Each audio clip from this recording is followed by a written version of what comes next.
அனைவருக்கும் வணக்கம். இந்த பதிவில் நாம் கேட்க இருப்பது திரு மேலாண்மை பொன்னுசாமி அவர்களின் ஊர்மன் குடும்ப நாவல், அத்தியாயம் 25. அதே காலை நேரம். சுப்பிரமணி வீட்டில் நிறைய வாலிபர்கள். சுப்பிரமணியின் மனைவி சுப்புலட்சுமி அடுப்பில் நெருப்புக்கு விறகை திணித்தாள். அடுப்பில் பெரிய அலுமினிய சட்டி, அதில் வெல்லமும் தேயிலையும் போட்ட காப்பி கொதித்து கொண்டிருந்தது.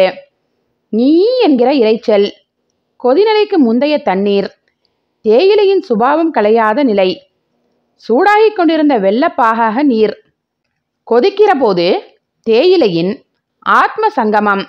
நீர், வெல்லம், தேயிலை எல்லாமே சுயமிழந்து முழுசாக கலந்து புதிய உருமாற்றம், புதிய நிறமாற்றம், புதிய ருசி. சுயமிழந்த பொருட்களின் அந்நியத்தன்மை கலைந்து அந்யோன்யமான அன்பு சங்கமிப்பில் புதிய குணம், புதிய பண்பு, புதிய வீரியம். அப்படித்தான் இந்த இளைஞர்கள் அமைப்பாக திரண்டு கூட்டங்கள் நடத்தி சமுதாய கல்வியும் பெற பெற உணர்வு ரீதியான சங்கமிப்பில் புதிய குணம், புதிய பண்பு, புதிய வீரியம். தேவர், நாடார், நாயக்கர், பறையர், சக்கிலியர் என்கிற சாதிகளிலிருந்து தனித்துவங்களோடு கைகோர்த்தவர்கள். சாதி கடந்த கலப்பு. கல்வி பெற பெற கொதிநிலை. தனித்துவங்களின் கோடுகள் கரைந்து சுயமிழந்த புதிய சங்கமிப்பு. புதிய புதிய புதிய. சிந்தாமணி மாவட்ட குழு முடிவுகளை விளக்கி பேசினான். பேச்சினூடே சமுதாய வரலாற்றையும் கலந்து சொன்னான். ராஜாராணி ஆண்ட காலத்தில் சாதி அடிப்படையில் இருந்த வேலை பிரிவினைகள், அதுவே நீண்ட காலம் நீடித்தது. அதன் அடிப்படையில் உறைந்து போன சாதி முறையிலான சமுதாய அமைப்பு. தொழில் யுகம், கல்வி, தொழிற்கல்வி, எல்லா தொழில்களிலும் எல்லா சாதியினரும் என்கிற இன்றைய நிலைமை. இதன் விளைவாக சாதிய அமைப்பில் ஏற்பட்டிருக்கிற உடைவுகள். நில பிரபுத்துவம் அகற்றப்பட்டதால் சாதியம் நீடிக்கிற நிஜம். காப்பி வந்தது. எல்லோருக்கும் சுப்புலட்சுமி விநியோகித்தாள். பின்னும் நடந்த கூட்டம் முடியும் தருவாயில் ஒருவன் ஓடி வந்தான். ஏய் சுப்பிரமணி. வெளியே வந்தான். என்னப்பா, உங்களுக்கு ஒரு விஷயம் தெரியாதா? என்ன விஷயம்? வாயாடி நாடாரும் அவர் சம்சாரமோ? ஆ, என்னாச்சு? சேர்ந்தாப்புல செத்து கிடக்காக. எப்ப? இப்பதான். பொற்கொடி அழுதுகிட்டு இருக்கா. சிந்தாமணிக்கு கேட்டது. அவனுள் ஓடிப்பாய்ந்த மின்சார அதிர்வு. பக்கென்கிற மனசு. அவனுக்குள் ஏற்பட்ட மனக்கணம். இப்ப என்ன செய்ய என்கிற குழப்பம். கனத்த பாரம் மனசை அழுத்துவதாக உணர்ந்தான். சாதியிலிருந்து தள்ளி வைக்கப்பட்ட கொடுமை. சாதி சுடுகாட்டில் இடமில்லை. சாதியாட்கள் வராமல் ஈம சடங்குகள் எப்படி செய்வது? நீர்மாலை கிணற்றுக்கு போவதற்கு சாதியாட்கள் வேண்டுமே. தேர் தூக்க சாதியாட்கள் வேண்டுமே. மயானக்கரை வேலைகளுக்கு நாட்டாமையும் சாதி பிரமுகர்களும் வேண்டுமே. பந்தல் போட சாதியாட்கள் வேண்டுமே. என்ன செய்ய? எப்படி செய்ய? பயங்கர சூன்யத்தின் முற்றுகைக்குள் இவன். மாமாவும் அத்தையும் செத்த சோகத்தை விட மரித்து கொண்டு நிற்கிற இந்த பாரங்கள்தான் பெருங்கொடுமை. சிந்தாமணிக்குள் தவிப்பு. சுப்பிரமணி உள்ளே வந்தான். அவன் முகத்திலிருந்த பிரேதக்கலை. விஷயம் தெரியுமா சிந்தாமணி? சிந்தாமணிக்குள் பொங்கி பீரிடுகிற துக்கத்தை பல்லை கடித்து சமாளித்தான். அவன் முகத்தில் இறுக்கம். கண்ண கதுப்புகளில் பற்கடிப்பின் புடைப்பில் அவன் மனச்சோகம். தெரியும், இத பத்தி நீயே பேசிரே. சுப்பிரமணி கூட்டத்தின் நடுவில் நின்றான். நீயே சொல்ல சிந்தாமணி. இல்ல, நீ சொல்றதுதான் பொருத்தம். சுப்பிரமணி அழுது விடுவான் போல் இருந்தது. குரலில் உடைந்த மனசின் கரகரப்பு.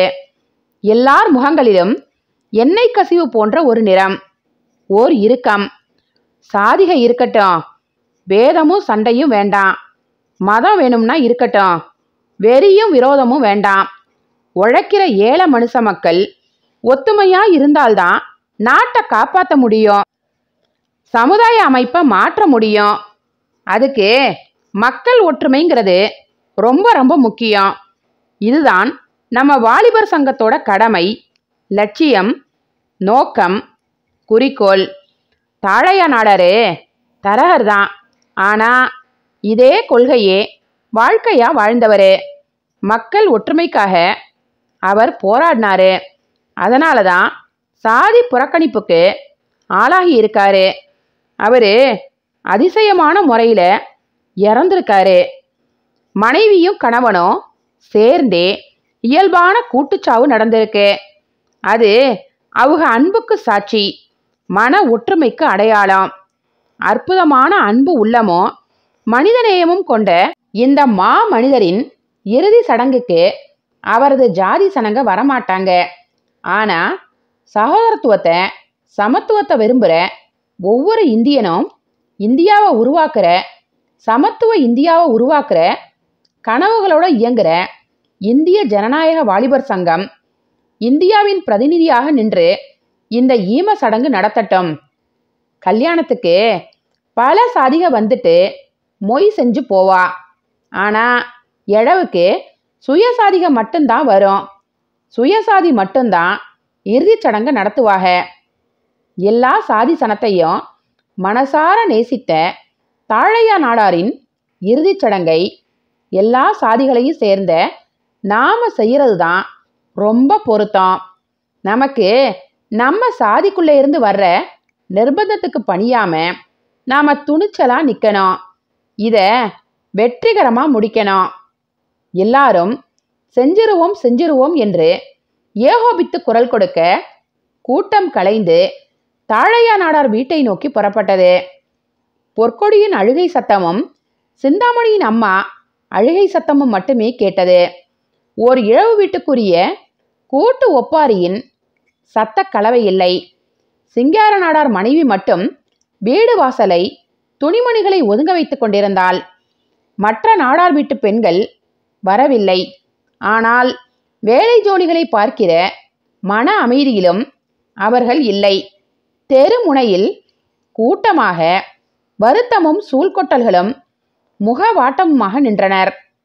வாயாடி, எப்பேற்பட்ட மனுஷன் அவர், மோசம்னு ஒரு பயலாச்சும் விரல் நீட்டி குத்தம் சொல்ல முடியுமா? தங்கமான மனுஷன், அதான் தங்க சாவு செத்திருக்காரு. பொஞ்சாதியோட சேர்ந்து உசுர் போகணும்னா அவரு எம்பிட்டு சுத்தமான ஆளாயிருக்கணும். அதை சொல்லு. அப்பேற்பட்ட மனுஷர் சாவுல போய் நிற்க முடியாம ஊர்கூட்டம் கூத்து பண்ணியிருக்கு. தாயா பிள்ளையா இருந்த ஊர்ல பஞ்சாயத்து தேர்தலும் சாதி வெறியும் வந்து பேய் கூத்து போட்டுருச்சே. ஊரையே கிழிச்சு கந்து கந்தா கசக்கி போட்டுருச்சு. சனியம் பிடிச்ச சாதி எண்ணம். எதை தள்ளினாலும் எழவ தள்ளக்கூடாது.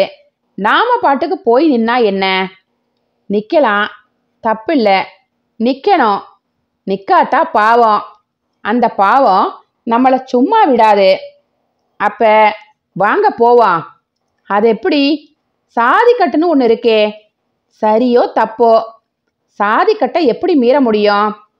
வீட்டிலிருந்து சற்று தள்ளி வாட்டமாகவும் வருத்தமாகவும் தர்ம சங்கடமான முக பாவங்களுமாக நின்ற பெண்களை ஒரு பார்வை பார்த்துவிட்டு சிந்தாமணி வீட்டுக்குள் போனான். வாலிபர் சங்க தோழர்கள் வீட்டு முன்னால் நின்றனர். அவர்களுடன் சிங்கார நாடாரும் நின்றார். சிங்கார நாடார்தான் இருப்பதில் பெரிய ஆள். பையன்களுக்கு யோசனைகள் சொன்னார். சரியப்பா, 4 கம்புகளை தூக்கிட்டு வாங்க. எங்க வீட்டில் கிடுகு கட்டும் கடப்பாறையும் இருக்கு, எடுத்துட்டு வாங்க, பந்தல் போடுவோம்.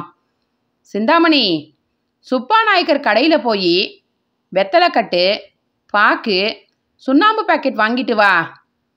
குறிஞ்சி, நாற்காலி தூக்கிட்டு வரணுமில்ல? ஆமாம், நாடாக்கமாறு தரமாட்டாகல்ல. எங்கள் வீட்டில் 2 மரச்சாறு கிடக்கு, எடுத்துட்டு வாரேன். நீ போக வேண்டாம், வேற பையன்களை அனுப்பு. ஆள் ஆளுக்கு வேலைகள். கால்களில் சக்கரம் கட்டி கொண்டு பாய்ச்சல்கள். வேலைகள் ரெக்கை கட்டி கொண்டு பறந்தன. வாலிபர்கள் நான் முந்தி நீ முந்தி என்று போட்டி போட்டு முண்டியடித்து வேலைகள் பார்த்தனர்.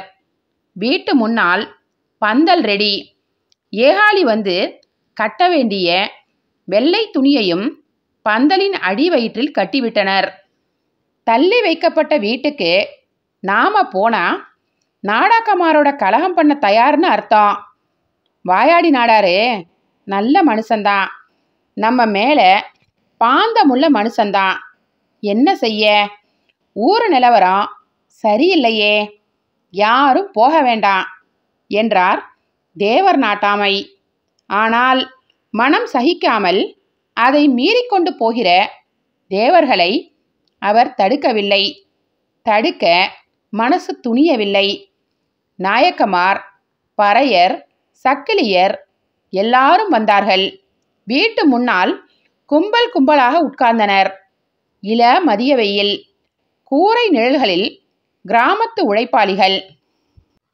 மரச்சேர்கள் வந்தன. முன்னடையை ஒட்டியுள்ள திண்ணையில் கிழக்கு பார்த்து மரச்சேர்கள் ஜோடியாக போடப்பட்டன. சிந்தாமணியும் சுப்பிரமணியும் சேர்ந்து கட்டிலில் குப்புற சாய்ந்து கிடந்த தாழையாவை தொட்டு தூக்கினார்கள். ஜில் என்கிற உடம்பு. தூக்கி சேரில் உட்கார வைத்தனர். மாற்று வேட்டி சட்டை கட்டிவிட்டனர். வெத்தலை பாக்கை மென்று வாயில் திணித்தனர். நாடிக்கட்டு போட்டு கால் கட்டும் போட்டனர். சிங்கார நாடார் மனைவி ஒத்துழைப்போடு செம்பகத்தையும் தூக்கி சேரில் உட்கார வைத்தனர்.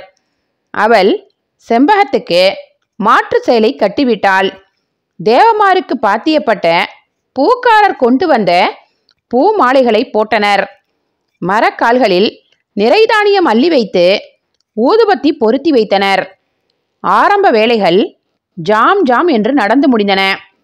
சிந்தாமணி உட்கார வைத்து முடித்த தம்பதியை பார்த்தான். மாலையும் கழுத்துமாக மணமக்களைப் போல உட்கார்ந்திருந்த அந்த அழகு, அந்த ஜோடி பொருத்தம் ஆத்ம சங்கம பேரழகு. சிந்தாமணிக்குள் என்னவோ செய்தது. முட்டிக்கொண்டு வருகிற அழுகை, குத்தலடிக்கிற கண்கள். கவனிப்பில்லாமல் குத்தலும் கொதுக்கலுமாக துவண்டு கிடந்த தாழையா மீசை. அவரது ஆசைக்குரிய மீசை. அவருக்கான அடையாளம். வினோதமான துயரம் இவனை ஆட்கொள்ள கிட்டத்தில் போனான். அவருடைய மீசையை தொட்டு நீவி விட்டான். கைகள் நடுங்கின. கோதி முறுக்கி வைத்தான். மீசையின் நிமிர்வு அவரை முழுமைப்படுத்தி அழகாக்கியது போல் இருந்தது. முட்டிக்கொண்டு வருகிற அழுகையை கட்டுப்படுத்த முடியவில்லை. கதை அழுகிற பொற்கொடி. அம்மாவின் ஒப்பாரி பெற்றோரின் காலடியில் துவண்டு கிடந்து ஏதேதோ சொல்லி சொல்லி அழுகிற பொற்கொடி. சிந்தாமணிக்குள் கலக்கம். மாமா, கம்பீரமான மாமா, ஊரையே நற்குணத்தால் கைக்குள் வைத்திருந்த மாமா, எல்லா சாதி மக்களின் அன்பை சம்பாதித்திருந்த மாமா, இதுக்குத்தான் வாயாடி வேணுங்கிறது என்று ஒவ்வொருவரும் மகிழ்ச்சியோடு கூவி அவரது இருப்பை அர்த்தப்படுத்திய, அழகுபடுத்திய அற்புதம். அதற்குள்ளிருந்த அவரது உழைப்பு, நல்ல மனசு, நெஞ்சுக்குள் அழுத்துகிற கணம்.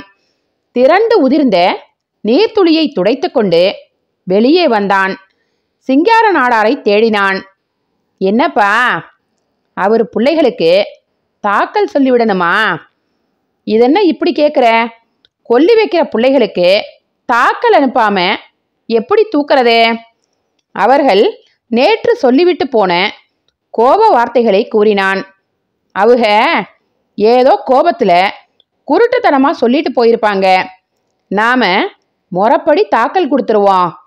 வந்தா வரட்டும், வராட்டா நாம நம்ம வேலைகளை பார்ப்போம். அதுவும் சரிதான். தாக்கல் பறந்தது. காளிசாத்தான் ஊருக்கும் ஆள் போயிற்று. டங்காமேளம் கொண்டு வர அவர்களை மறித்து கொண்டு நின்ற பிரச்சனைகள். எந்த சுடுகாட்டில் போய் குழி வெட்டுவது? யார் கொல்லிக்குடம் சுமப்பது? எந்த நீர்மாலை கிணற்றுக்கு போவது? வலுவான மதிப்புகள், அவமானகரமான மதிப்புகள், அற்பத்தனமான மதிப்புகள், தர்மதேவனுக்கு சூட்டிய முட்கிரீடமாக சிலுவையாக மதிப்புகள். இதை எப்படி தாண்டுவது? சிந்தாமணிக்குள் குழப்பம்.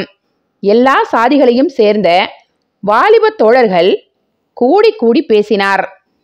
அதே நேரத்தில் நல்லையாவும் அவரை சேர்ந்த நால்வரும் மும்முரமாக இருந்தனர். தாழையாவின் சாவின் அதிர்வில் மனம் கலங்கி போய் சாதிக்கட்டை மீற துடித்த நாடார்களையெல்லாம் தனித்தனியாக சந்தித்து மிரட்டினர். சாதிக்கட்ட மீறுவது எவ்வளோ பெரிய குற்றம் என்பதை சொல்லி அச்சுறுத்தினர். ஊருக்குள் எங்கும் ஒரு வகையான துக்கமும் மனக்குழப்பமும் உறுத்துகிற மனசாட்சிகளின் முள்குத்தல்கள். அத்தியாயம் 26. நல்லையா குரூப்பின் அச்சுறுத்தல்கள். வேலை செய்யாமலும் இல்லை, வேலை செய்யவில்லை. நாடார் விவசாயிகள் தெருக்களில் சினை பூனைகளாக நிலை கொள்ளாமல் அலைந்தார்கள். சாதியில் ஒரு இழவு விழுந்தால் யாரும் வேலைக்கு போக மாட்டார்கள். இப்போதும் ஒரு சுடு குஞ்சு கூட வேலைக்கு போகவில்லை. காலையிலேயே போயிருந்தவர்கள் கூட வீடு வந்து விட்டார்கள். ஆனால் இழவு வீட்டுக்கு வரவில்லை.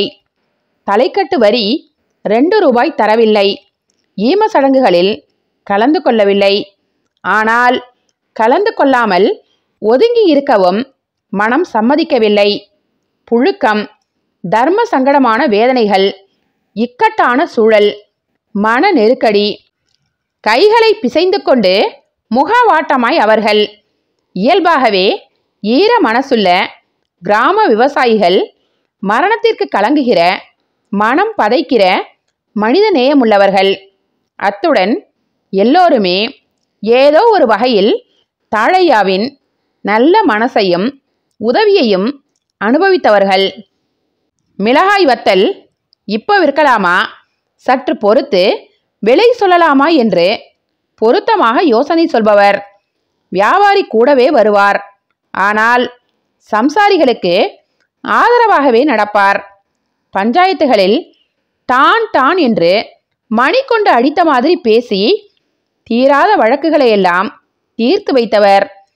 கோர்ட்டுக்கு போய் சீரழிய வேண்டிய எத்தனையோ பங்காளி சண்டைகள், பாக பிரிவினை சண்டைகள் சுமூகமாக தீர்த்து வைத்து சகஜ பாவத்தை ஏற்படுத்தியவர்.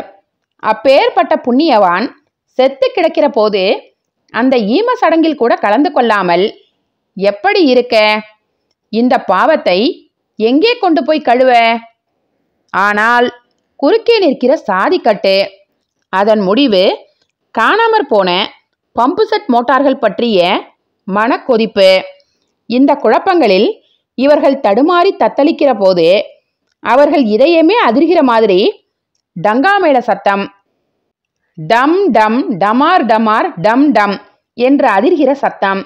மனசுகளின் உள் ஜவ்வுகளில் உரசுகிற மாதிரியான உருமி சத்தம்.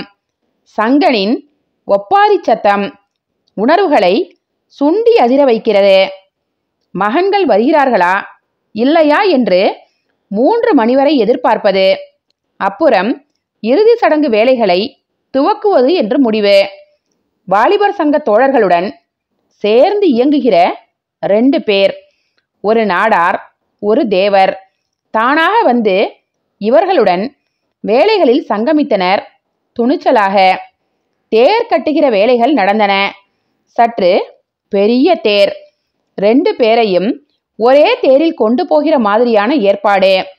மன ஊர்வல பல்லக்கா, பிண ஊர்வல தேரா என்கிற மயக்கம் ஏற்படுத்தும். அந்த மாணிக்க நாடாரையும் பழனி தேவரையும் பார்த்தான் சிந்தாமணி. 4-5 நாளைக்கு முன்னால் பருத்திமார் படப்பில் விறகு உருவி கட்டி கொண்டிருந்த மாணிக்கத்தை பாம்பு கடித்து விட்டது. அலறி துடித்தார். அவரை வீட்டுக்கு கொண்டு வந்தார்கள். என்ன செய்ய என்று புரியாமல் தத்தளிப்பு, தவிப்பு. நல்லையா எங்கோ போய் ஒளிந்து கொண்டார். பாம்புக்கடி வைத்தியம் முத்தையா தேவர் ஒருவருக்குத்தான் தெரியும். ஊர் கிடக்கிற இந்த அலங்கோலத்தில் அவரை போய் யார் கூப்பிட? என்ன முகத்தோடு போய் கூப்பிட? ஏது செய்ய என்று வழி புரியாமல் தவிக்க நிமிஷ நேரத்தில் நெருங்கி வருகிற மரணம்.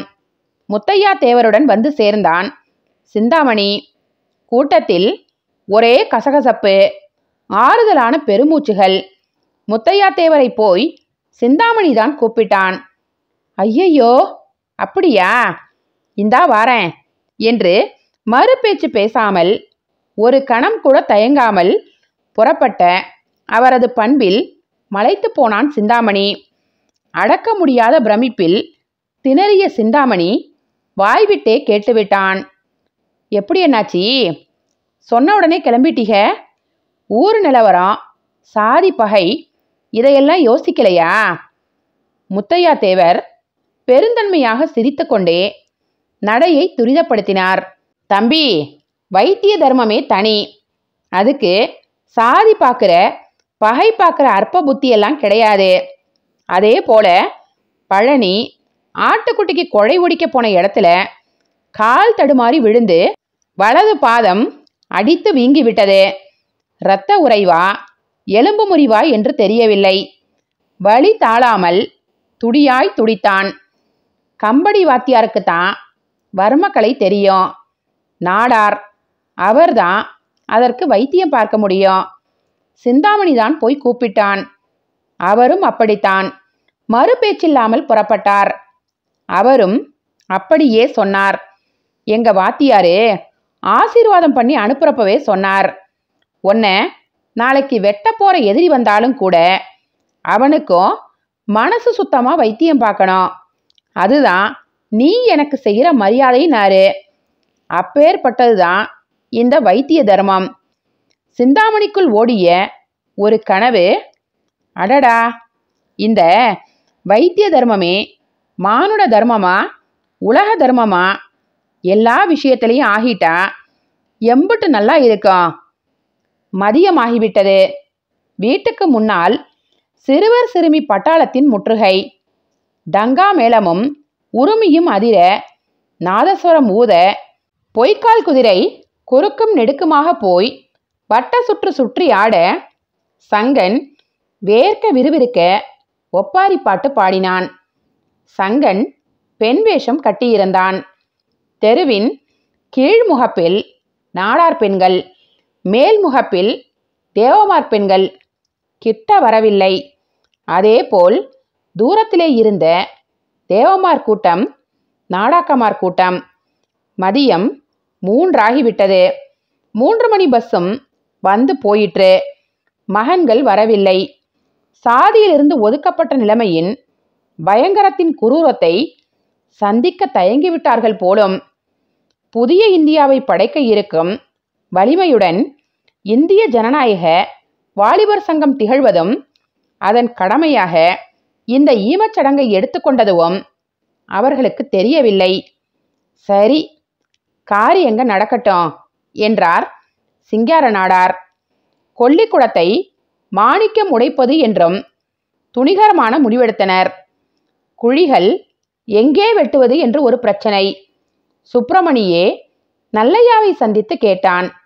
நாடார்களுக்கு பாத்தியப்பட்ட சுடுகாட்டில் புதைக்க அனுமதி கேட்டான். சாதி கூட்டம் கூடி எடுத்த முடிவு. நான் மட்டும் எப்படி மாற்ற முடியும்? எனக்கு என்ன அதிகாரம் இருக்கு என்று சமத்காரமாக பேசி மறுத்துவிட்டார். வாடிப்போன முகத்தோடு திரும்பிய சுப்பிரமணியை பார்த்தவுடன் சிந்தாமணிக்குள் வந்த வெறி இரத்தமெல்லாம் கொதித்தது. மனசுக்குள் மூண்டெழுந்த வன்மத்தி. இவன் முன்னாள் இராணுவக்காரன். தேசத்துக்காக பணியிலும் மலை முகடுகளிலும் கிடந்து உழைத்தவன். இவனுக்கென்று சில சலுகைகள் உண்டு. அதை பயன்படுத்திவிட வேண்டியதுதான்.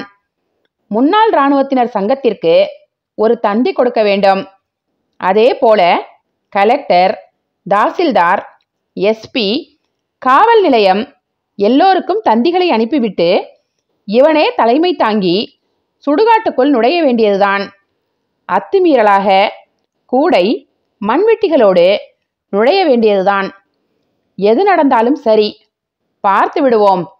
வந்து மறித்தால் 4 தலைகளை உருட்டுவோம். நடப்பது நடக்கட்டும் சிந்தாமணி உன்மத்தம் பிடித்தவனைப் போல காட்டு கத்தலாக கத்தினான். இவனது வெறியை சொல்ல அது கன நேரத்தில் பரவ நல்லையாவுக்குள் குல நடுக்கம், நாடார்களுக்குள் பதற்றம், பதைப்பு, ஊரே பதற்ற நிலவரம், கலவர உணர்வு.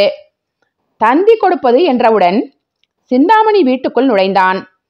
மேட்டர் எழுத ஒரு வெள்ளை பேப்பர் தேடி பலகையில் தேடினான், அலமாரியில் தேடினான். ஒரு குயர் நோட் கிடந்தது, பழசு. அதை பிரித்தான். வெள்ளைத்தாட்கள் இருந்தன. கிழிப்பதற்கு வாகாக நோட்டை திருப்பினான். உள்ளிருந்து விழுந்த காகித மடிப்பு, நாளாக மடித்த 3 பேப்பர். குனிந்து எடுத்தான். என்ன என்று விரித்தான். தாழையாவின் எழுத்துக்கள். 2 நாளைக்கு முந்தைய தேதி போட்டிருந்தது. வீட்டுக்குள் இருந்த மங்கலான வெளிச்சத்தில் அந்த பென்சில் எழுத்துக்களை வாசித்தான். ஆத்மாவின் வடிவம் அது. அவனுக்குள் பிரமிப்பு, சோகமான ஆச்சரியம். மாமா சாகவில்லை, இன்னும் வாழ்கிறார். இறந்த பின்பும் இருந்து இவனுக்கு வழிகாட்டுகிறார். இவனை நெறிப்படுத்துகிறார், லகான் போடுகிறார், ஊருக்கே வழிகாட்டுகிறார், உலகத்துக்கே வழிகாட்டுகிறார். சங்கரலிங்கம் நாடாரின் ஒரே குமாரன் தாழையா நாடார் எழுதி கொள்ளும் கடைசி ஆசைகள் என்று துவங்குகிற கடிதம். கடிதமல்ல இது, அவரது ஆத்மா. ஆத்ம துடிப்பு, உயில். உயிர் கரைந்து உருக்கொண்ட உயில். மளமளவென்று வெளியே வந்தான். கிழக்கிலும் மேற்கிலும் நின்று தவிக்கிற நாடார் தேவர் மக்களை சத்தம் போட்டு கூப்பிட்டான். வெறி கூச்சலாக கத்தி கூப்பிட்டான். உணர்ச்சி பிழம்பாக சிந்தாமணி, வாங்க எல்லாரும் வாங்க, எங்க மாமா உங்களுக்காக ஊருக்காக உயிர் எழுதி வச்சிருக்காரு. அத நான் வாசிக்க போறேன், நல்லா காது கொடுத்து கேளுங்க. அப்புறமா நீங்க உங்க மனம் போல நடந்துக்கங்க. உயில் உயில் என்றவுடன் ஒரு பரபரப்பு. ஏற்கனவே தர்ம சங்கடத்தில் தவித்தவர்கள், சாதிக்கட்டு என்ற ஒன்றுக்காக மட்டுமே கட்டுப்பட்டு உழன்றவர்கள், மனசாட்சியின் நமைச்சலுக்கு பதில் சொல்ல வார்த்தையின்றி திண்டாடியவர்கள், மனம் முழுக்க நல்லுணர்வு ததும்பலில் நின்றவர்கள் நெருங்கி வந்தனர். ஆர்வமும் பதைப்புமாக கசகசப்பான சப்த அலைகளோடு வந்தனர். அவர்களுக்குள்ளும் வெள்ளமாக பரவுகிற நெகிழ்வுணர்ச்சி. பந்தலுக்கடியில் குப்புற கிடந்த குத்துரலில் ஏறி நின்று கொண்டு சிந்தாமணி உறக்கப்படித்தான். சங்கரலிங்க நாடாரின் ஒரே குமாரன் தாழையா நாடார் எழுதி கொள்ளும் கடைசி ஆசைகள். இந்த ஊர் எனக்கு தாய் மாதிரி. இந்த ஊர் தண்ணீரை தாய்ப்பாலாக குடித்து வளர்ந்தவன். எங்கள் வம்சாவளி முன்னோர்களின் மூச்சு கலந்திருக்கிற இந்த ஊர் காற்றை நுகர்ந்து வாழ்ந்தவன். இந்த வட்டாரத்தில் மிளகாய் செடி வெல்லாமை இருக்கும் வரை மிளகாய் வத்தலின் கமரல் வாசனை முழுவதும் எங்கள் ஐயா பெயரை சொல்லிக்கொண்டே இருக்கும். அதே போல இந்த ஊரில் வட்டாரத்தில் விவசாயம் இருக்கிறவரை, விளைந்த சாமான்களை வியாபாரிகளிடம் விற்கிற சம்சாரிகள் இருக்கிறவரை இந்த தரகன் தாழையா நாடான் பெயரை சொல்லிக்கொண்டே இருக்கும். எனக்கு தரகு தந்தது வியாபாரிகள்தான். ஆனால் நான் எந்த சம்சாரிக்கும் மனசால் கூட தீங்கு நினைத்ததில்லை. ஒரு சம்சாரியிடமிருந்து கூட ஏமாற்றி பிடுங்கி வியாபாரிகளுக்கு தந்ததில்லை. நான் இந்த ஊர் சம்சாரிகள் எல்லாருக்கும் முடிந்த அளவுக்கு ஒத்தாசையே செய்திருக்கிறேன். ஆடு மாடு வளர்க்கிற கூலி ஜனத்துக்கும் ஒத்தாசையாகவே இருந்திருக்கிறேன். காரணம் வேறொன்றுமில்லை, என் உடம்புதான் தரகன். உடம்பே தவிர மனசு பூராவும் சம்சாரி மனசு. என் உடம்பில் ஓடுகிற இரத்தம் சுத்தமான சம்சாரியின் இரத்தம். மண்ணில் வேர்வை சிந்தி பொன்னாக்குவதை பிறவிக்கடன் என்று நினைத்து பாடுபட்ட சம்சாரியின் இரத்தம். அதனால்தான் சம்சாரிகளை பற்றி ரொம்ப கவலைப்படுகிறேன். காலம் பூராவும் உழைத்து விளைய வைத்தாலும் நல்ல விலையில்லை, பாடுபட்டதற்கேற்ற பலனில்லை. கடன் தொல்லைகளும் நஷ்டங்களுமாகவே நலிந்து வருகிற விவசாயம். சமுத்திரமாக இருந்த சம்சாரித்தனத்தை நம்பி வேலையை உதறிய வாத்தியார்கள் உண்டு ஒரு காலத்தில். இன்றைக்கு ஆடி மாத குலமாக காய்ந்து போன சம்சாரித்தனம். காடு கரைகளை விற்று லஞ்சமாக தந்து வாத்தியார் உத்தியோகம் வாங்குகிற கேவலம். பட்டாளத்துக்கு பையனை அனுப்ப பருத்தியை விற்று லஞ்சம் தருகிற சம்சாரி. இப்படி சம்சாரித்தனம் கெட்டழிகிறது, நாசமாகிறது. இதை எப்படி சரிப்படுத்த? கட்டுப்படியாகிற தொழிலாக சம்சாரித்தனத்தை எப்படி மாற்ற? உத்தியோக வருமானத்துக்கு நிகராக சம்சாரி உழைப்புக்கும் வருமானம் வருகிறபடி என்ன செய்ய? இதையெல்லாம் யோசிக்க வேண்டிய சம்சாரிகள் சாதி சண்டை, வரப்பு சண்டை, தெரு சண்டை போட்டு ஒற்றுமையை கெடுக்காமல் ஒன்றுபட்டு நின்று யோசிக்க வேண்டிய சம்சாரிகள். சம்சாரிக்கு யார் எதிரி என்று இனம் கண்டுபிடித்து கூடி எதிர்க்க வேண்டிய சம்சாரிகள், கூடி போராட வேண்டிய சம்சாரிகள். ஒப்புக்கல்லுக்கு பொறாத அற்ப விஷயங்களுக்காக சண்டை போட்டு சாதி பேத உணர்வை வளர்த்து வெறியாக மூர்க்கம் கொண்டு நாடார், தேவர், நாயக்கர், அரிஜன் என்று சாதி சாதியாக துண்டாகி ஒற்றுமை குலைந்து கிடக்கிற இன்றைய நமது ஊரை நினைத்து நினைத்து இரத்த கண்ணீர் வடிக்கிறேன். ஒரு சாதியை ஒரு சாதி தள்ளி வைத்து பகை வளர்த்து மனிதருக்கு மனிதர் முகம் கொடுத்து பேச முடியாமல் போன நிலைமையை நினைத்து ஊமையாக அழுகிறேன். உங்கள் கால்களை பிடித்து கெஞ்சி கேட்டுக்கொள்கிறேன். சாதி பகைமையை உண்டாக்காதீர்கள். சகோதரத்துவ உணர்வை கெடுக்காதீர்கள். ஒற்றுமையை குலைக்காதீர்கள். என் சாவு கூட உங்களுக்குள் ஒரு கீறலை உண்டு பண்ணிவிடக்கூடாதே என்று அஞ்சுகிறேன்.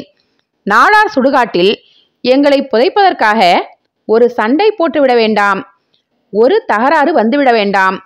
எங்கள் வம்சாவளி முன்னோர்களின் காலடி தடங்களும் வேர்வை துளிகளும் விழுந்து கிடக்கிற எங்கள் புஞ்சையின் வடகிழக்கு மூலையில் எங்கள் 2 பேர்களையும் புதைத்துவிடும்படி அன்புடன் மன்றாடி கேட்டுக்கொள்கிறேன். அதுவே எங்களுக்கு தாய்மடி. பரம்பரை புஞ்சையான அந்த நிலத்தை என் பிள்ளைகள் மூவரும் மனமொப்பி என் மகள் பொற்கொடிக்கு தந்துவிட வேண்டும் என்று ஆசைப்படுகிறேன். எங்கள் சமாதிகள் உள்ள அந்த புஞ்சையை என் மகளும் என்றென்றும் பிறருக்கு விற்காமல் இருக்க வேண்டும் என்று விரும்புகிறேன். என் வீடு சுய சம்பாத்தியம். சாதிக்கொரு மடம் தனித்தனியாக ஊரில் உள்ளன. எல்லா சாதி சம்சாரிகளும் ஒன்றாக சேர்ந்து நல்ல நோக்கத்துடன் விவசாயிகள் சங்கம் அமைத்தால் அந்த சங்கத்திற்கு என் வீடு பாத்தியப்படும் என்று இதன் மூலம் தெரிவிக்கிறேன். இந்த வீட்டின் பாதுகாப்பாளனாக முத்துமணி நாடார் குமாரன் சிந்தாமணியை நிரந்தரமாக நியமிக்கிறேன். நாடார் சாதியை சேர்ந்த சம்சாரிகள் மீது எனக்கு எந்த வருத்தமும் இல்லை. என்னை சாதியிலிருந்து தள்ளி வைத்ததற்காக வேதனையும் இல்லை. அவர்கள் நல்லவர்கள், உழைத்து பிழைக்கிற நல்ல மனசுக்காரர்கள், நன்றி உணர்ச்சியும் சுய அபிமானமும் நிறைந்த சுத்தமானவர்கள். நல்லையா மாமாவும் கார்மேகமும் அவர்களுடன் சேர்ந்த 4 பேர்களும் செய்த சதிதான் எனக்கான தண்டனை. இப்படி என்னை அவமானப்படுத்தியதில் எந்த நாடார் சம்சாரிக்கும் சம்பந்தமில்லை என்று எனக்கு நன்றாக தெரியும். என் இறுதி சடங்கிலாவது எல்லா சாதிகளும் ஒன்று சேர்ந்தால் என் ஆத்மா சாந்தியடையும். என் ஆத்ம தோழியோடு சேர்ந்து சாகிற பாக்கியம் கிடைத்தால் அது போதும். அதுதான் எனது பிரார்த்தனை. இப்படிக்கு என்றும் உங்கள் தாழையா நாடார். சிந்தாமணி வாசித்து முடிக்கிற போது தொண்டையெல்லாம் காந்தல் எடுத்தது. நெஞ்சுக்கூடு வற்றி உலர்ந்து எரிந்தது. அவனது கண்களில் வழிந்து கொண்டே இருந்தது கண்ணீர். அவன் வாசிக்க வாசிக்க கூடியிருந்த 2 பகுதி மக்களிடமும் வந்த சலசலப்பு அலை அலையாக மனசுக்குள் உணர்ச்சிகள் நர்த்தனமிட ஈர முணுமுணுப்புகள். அடடா என்று நெருங்கி போன மனசுகளின் சூழ் கொட்டல்கள், சின்ன சின்ன விசும்பல்கள், பெண்கள் மத்தியில் வெடித்து கதறிய அழுகைகள், ஐயையோ பாதரவே என்று பரிதவித்த பெண்கள், கலக்கமடைந்த உடைந்த மனசுகளின் விசும்பல்கள், நல்லையாவும் கார்மேகமும் ஏற்படுத்திய பேத அழுக்குகளை, பகைமை கரையை, தாழையாவின் மரணமும் வாழ்வும் அவற்றை நினைவூட்டிய உயிலும் சேர்ந்து பிரவாகமாக பெருக்கெடுத்து சகலத்தையும் கழுவி துடைத்து இழுத்துச் சென்றன. மனிதர்கள் மனித தன்மையுடன் அன்பு பிரவாகமாக தழுவி கலந்து சங்கமித்து கொண்டனர். கட்டுடைந்த அன்பு பிரவாகமாக எல்லா சாதி சனங்களும் கூடி கலந்து அலைமோத எல்லா வேலைகளும் நிமிஷத்தில் நடந்தன.